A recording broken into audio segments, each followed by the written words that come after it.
Number 158 આજ્ઞા અનુમતિ।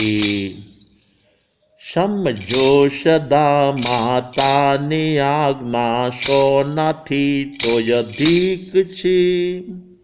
ગુરુમાતાની આજ્ઞા સદા આગમથી તોય અધિક છે।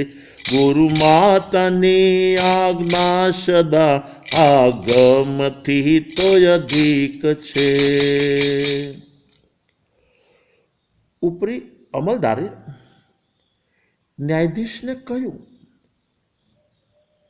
તમારે સરકારના ખર્ચે અભ્યાસ માટે વિદેશ જવાનું છે, તો આ બાબતમાં તમારો અભિપ્રાય શું છે?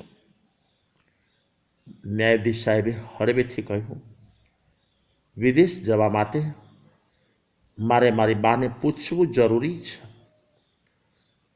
અરે અમલદાર કહે છે, તમે ભણેલા છો, ગણેલા છો, ગેજેટેડ ઓફિસર છો, શું આટલું તમે જાતે નક્કી ના કરી શકો?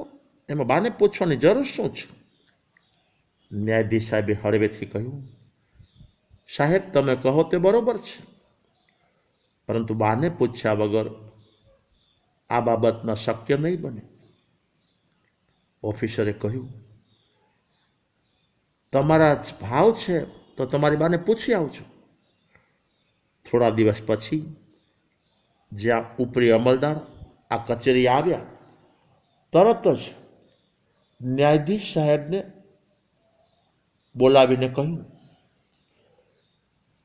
વિદેશ જવાનું શું કર્યું? ન્યાયાધીશ સાહેબે હૃદય ભાવે વાત રજૂ કરી। મારી બાએ કહ્યું છે કે દેશમાં સંસ્કાર મળશે, વિદેશમાં સંપત્તિ મળશે। સંસ્કારથી સદગતિ થશે, પરંતુ સંપત્તિથી સદગતિ થવાનો સંભવ નથી, અસંભવ છે।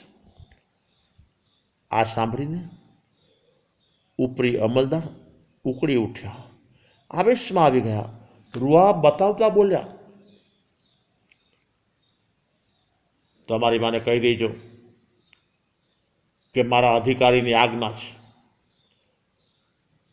આ સાંભળી હળવા ભાવે પ્રત્યુત્તર પાઠવતા ન્યાયાધીશ સાહેબ બોલ્યા, હું આપના હાથ નીચે કામ કરું છું, જેથી ઓફિસ ટાઈમ 11 થી 6 સુધી મારા પર આપનો ઓર્ડર ચાલશે, પરંતુ મારા જીવનના વિષયમાં તો મારે મારી બાનું જ ચાલવાનું, મારા માટે મારી બાનું જ ચાલશે, બીજા કોઈનું નહીં।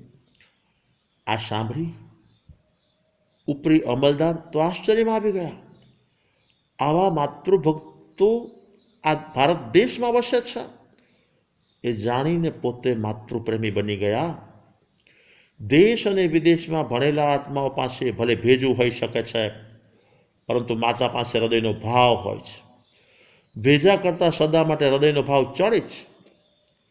મા પાસે જે નિર્દોષ, નિખાલસ, નિષ્પૃહ, નિષ્પાપી હૃદય છે, તે હૃદય જ સંતાનના વિકાસનું પ્રબળ કારણ છે। લોકોત્તર ક્ષેત્રમાં અધ્યાત્મ વિકાસ અર્થે અરિહંત પરમાત્માએ અનેક આજ્ઞાઓ આપી છે, પરંતુ પાલન માટે ગુરુ પરમાત્માની અનુમતિની પૂરી આવશ્યકતા તો રહે છે।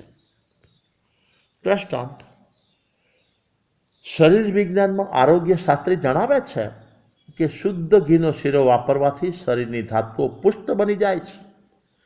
સંતાનના શરીરને હૃષ્ટપુષ્ટ બનાવવું છે તો શરીર વિજ્ઞાન એકલું ઉપયોગી બની શકતું નથી, સાથે સાથે જન્મદાત્રી માતાની પણ અનુમતિ જરૂરી છે।